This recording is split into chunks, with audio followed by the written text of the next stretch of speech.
Hi everyone, I'm Debbie Roberts, owner and financial advisor at Property Apprentice. Join us today for the Week in Review, where I talk about current events for the everyday investor and home buyer.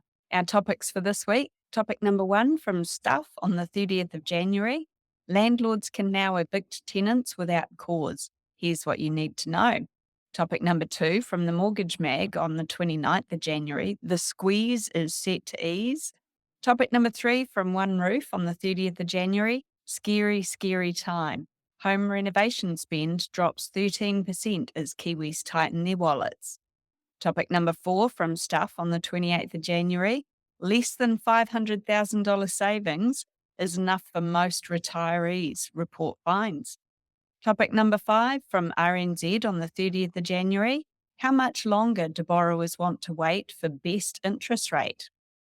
So, first up this week from Stuff on the 30th of January, landlords can now evict tenants without cause. Here's what you need to know. A new tenancy law allows landlords to evict tenants without providing a reason, reversing a 2020 reform by the previous Labor government. The Residential Tenancies Amendment Bill, which passed its third reading in December, introduces multiple changes set to take effect this year. Effective immediately, landlords can terminate periodic tenancies with 90 days' notice and fixed-term tenancies upon expiry without justification. Previously, evictions were permitted only for specific reasons, such as family moving in, property sales, or renovations. Additionally, the required notice period for landlords ending a tenancy in certain circumstances has been reduced to 42 days, while tenants can now give 21 days' notice instead of 28 days. Housing Minister Chris Bishop attributed rising rents between 2017 and 2023 to the previous government's policies, stating that the changes would encourage landlords to return to the market, increasing rental availability. Property managers largely supported the law, with some suggesting it could give previously evicted tenants a second chance, as landlords now have a safeguard if issues arise. However, tenant advocacy groups criticised the policy, arguing that no-cause evictions disproportionately benefit landlords and worsen housing insecurity. Renters United expressed concerns that tenants would constantly fear eviction, while the Green Party condemned the change, warning that it could lead to increased homelessness and discrimination. Additional tenancy law changes are set for March, allowing landlords to prohibit smoking inside rental properties. Later in 2025, landlords will also be permitted to charge a pet bond of up to 2 weeks' rent, which Bishop said would improve rental options for pet owners. My thoughts on these changes, and I mean, admittedly, I am biased, but my thoughts are that no good tenants need to worry about receiving a 90-day notice without cause, because generally speaking, the only time that that would be issued would be for a real problematic tenant. So, the tenants that should be concerned are the ones that always push the boundaries with their tenancy. When it comes to pet bonds, I think that's a great option. As a pet owner myself, when we were renting properties, it was always difficult to find someone who was willing to rent, especially if you've got dogs. So I think being able to charge a pet bond will make it a lot easier for tenants that have got pets. And in our experience, tenants with pets made great tenants. They looked after the property because it was so much more difficult to find a property that they could rent that would allow them to have their pets there. What else have we got to talk about there? So, yeah, I think tenant security, with tenants worrying about constant fear of eviction, as Renters United said, I think that's just using quite inflammatory language. I don't think that the majority of tenants live in constant fear of being evicted. I think that is, quite personally, I think that's a ridiculous statement, just my opinion. Topic number two from the Mortgage Mag on the 29th of January. The squeeze is set to ease. Homeowners with mortgages could see their repayments decrease by $300 to $460 a month, as the official cash rate, the OCR, is expected to drop to 3.25 by mid-year, according to Westpac. Nearly half of all fixed-rate mortgages will be up for renewal in the next 6 months. Borrowers who locked in rates 1 to 2 years ago could see interest rates fall by over 100 basis points when they refix. Westpac economist Satish Ranjod says lower interest rates will free up household budgets. A homeowner with 50% of their mortgage left on an average priced home could save about $300 a month, while Auckland homeowners may save around $460 a month. Even those without mortgages could benefit, as lower rates typically increase property values. Westpac predicts house prices will rise by 8% this year and 5% next year, boosting confidence and spending. Renters won't see immediate savings, but lower interest rates may help slow rent increases. Rising mortgage costs have contributed to higher rent, but with falling rates and slowing population growth, some of that pressure could ease. My opinion on this is that the mortgage costs have very little to do with market rent.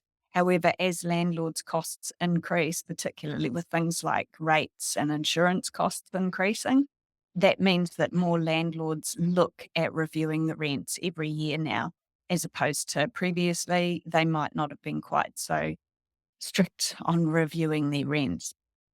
Additionally, improved affordability may help renters to transition to home ownership. A 2025 Ipsos Housing Monitor survey found that 77% of Kiwis believe young people struggle to afford homes, even with good jobs.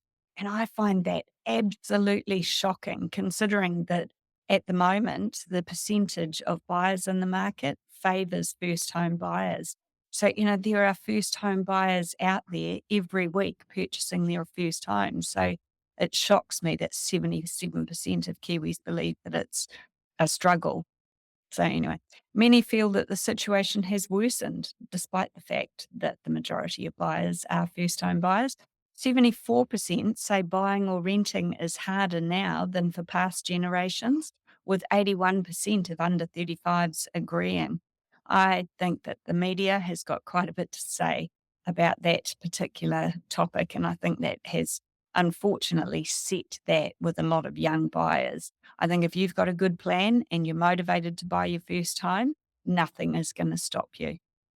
More than half of respondents, 54%, think that the country's on the wrong track with housing, and 60% disagree that the government has little control over the issue.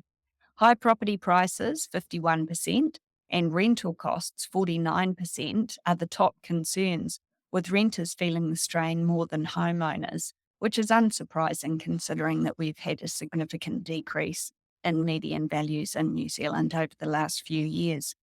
Despite affordability issues, most New Zealanders still prefer a detached suburban home, that's 41%, followed by rural living, 23%. Inner city apartments and townhouses are less popular at 12% each, despite the fact that they're lower price points. So if first home buyers were more open to those sort of properties, they might find properties were much more affordable. And it's your first step on the property ladder. If you'd like to learn more about investing in property, join me at one of our free events called How to Succeed with Property Investing. I'll discuss strategies for successful investing from my perspective as a financial advisor, and these events are available live, online, or in person. Check out propertyapprentice.co.nz for upcoming dates and register today. We don't sell property, so it's all about increasing your knowledge to reduce your risk. If you've already been to one of our free events and you'd like to find out more about how we can help you to reach your financial goals, you can also book a no obligation phone call or meeting with my husband, Paul Roberts, via the website. If you'd like to come to one of our free events live in person, you've got one chance left, and that's this coming Saturday. So, next Saturday. So be quick or you miss out, because from then we are only going to be doing online events.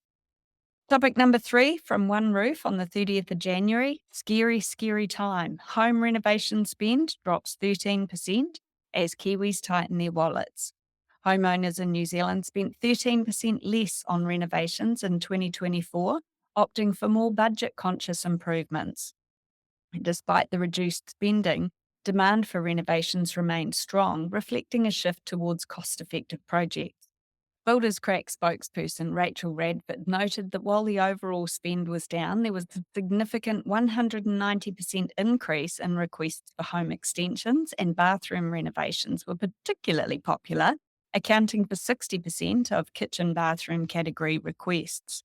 On the other hand, outdoor projects like gardening and fencing saw a 20% decline. Redford explained that the rise in home extensions suggested many homeowners preferred upgrading their existing properties rather than selling. The drop in garden work was likely due to people opting for DIY tasks. While the majority of requests were for conventional renovations, there were unique projects, including a heritage renovation in Waikato and a new build in Rodney. Builders Crack processed over 9,000 job requests in January, a 3-year high. Wellington City Renovations CEO Lewis Harsent said that higher interest rates last year caused a slowdown in renovation work, but the reduction in rates at the start of 2024 boosted market confidence. He reported being fully booked until November 2025, prompting a 50% increase in staff. Matt Quinn from Otatahi Builders also noted that work was picking up again after a 2-year pause. While bathroom and kitchen renovations remained in demand, he observed homeowners becoming more mindful of their budgets and doing extensive research before committing to projects. Kim Reich from Traffic Group emphasised that high interest rates, lending constraints, and reduced home equity created challenges for homeowners, but also made renovations a viable option. She advised that renovation prices are unlikely to drop, making now the most cost-effective time to invest in home improvements.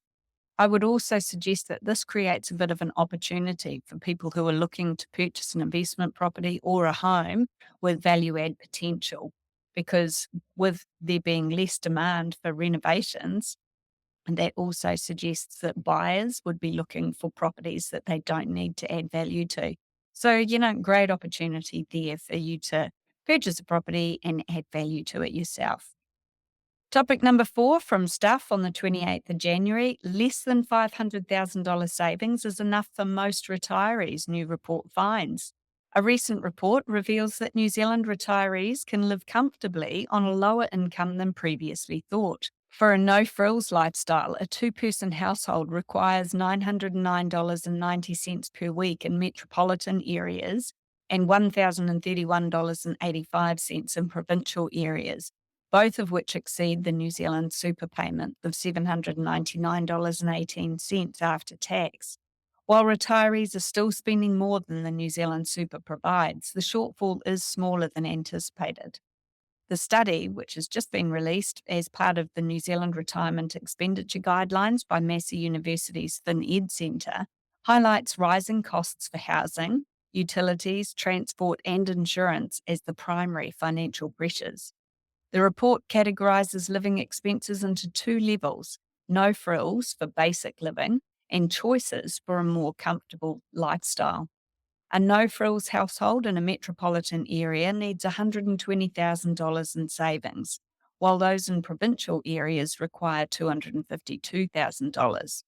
For a choices lifestyle, metropolitan households would need $1,142,000 and provincial households $446,000 in savings.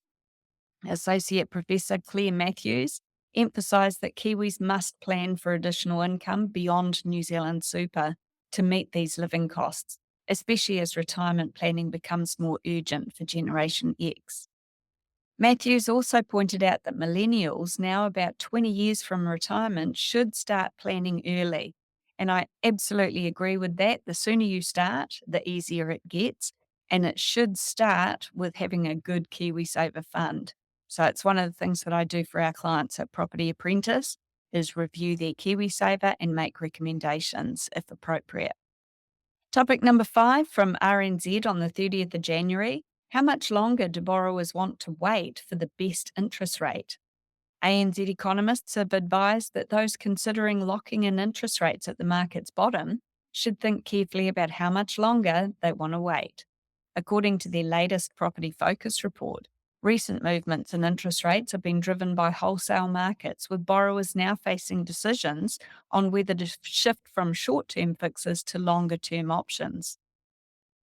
As fixed rates have been popular during the recent rate drops, the economists noted that they don't expect interest rates to fall much further. The official cash rate, the OCR, is expected to bottom out at 3.5% in April And with the Reserve Bank's planned 50 basis point cut in February, it'll reach 3.75%. However, once this is priced in, further impacts on wholesale interest rates and mortgage rates are unlikely.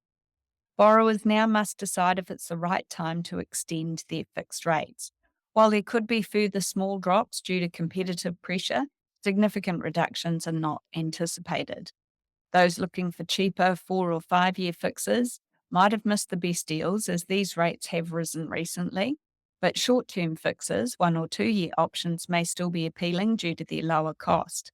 On the longer term interest rates, it is important to note that over the last week, the swap rates have been decreasing again. And so there might still be room for the long term rates to decrease moving forward. We'll keep a close eye on that. A break-even calculation suggests that for 2 one-year fixes to be cheaper than a 2-year fix at 5.44%, one-year rates would need to fall by 0.3 percentage points over the next year. While this is possible, the economists believe it could be a stretch, making a 2-year fix a safer choice. Some borrowers may choose to wait until after the Reserve Bank's February meeting, but they must be mindful of the risks involved. Global long-term rates are rising at the moment, although, like I said, the swap rates have been coming down again this week. That could push local rates higher as well, because we tend to get the long-term rates from international pricing. In terms of strategy, the economists recommend considering spreading your risk across several terms and leaning towards extending fixes soon. ANZ also expects house prices to increase by 6% over the year. My advice is that if you've got interest rates coming off fixed rates in the short to medium term, make sure that you talk to your mortgage advisor before you make a decision so that you can be brought right up to date with what's happening in the market, because it's literally part of our jobs as mortgage advisors to know what's happening in the interest rate environment and help you make the best decision for your situation. If you're thinking about locking in interest rates or making your next move on the property market, now's the time to get informed. Join me at one of our free events called How to Succeed with Property Investing. These events are available online to give you valuable insights and strategies tailored to today's market conditions. Whether you're an experienced investor or just getting started, this free session will equip you with the key tools and insights to make confident, informed decisions. Don't miss out. Register today and take the next step towards achieving your financial success. In our free events, I'll also tell you more about how we help our clients to achieve their investing goals. So if you're interested in finding out more about what we do, visit propertyapprentice.co.nz today and sign up for one of our free events. If you've already been to one recently and you'd like to know more about how we can help you on your journey, book a no obligation phone call or meeting. The meetings can be either online or in person with my husband, Paul Roberts, through our website. Thanks for listening. Hey there, want to stay on top of the latest property news and trends? Subscribe to the Property Apprentice podcast for weekly updates that will help you to navigate the market like a pro. We cover everything from insider tips to expert interviews, so you'll always be in the know. And don't forget to ring the bell and hit that subscribe button here on our YouTube channel for even more helpful content to boost your property journey. Check out the link in the description to subscribe to the podcast, and we'll see you in the next episode. Happy investing.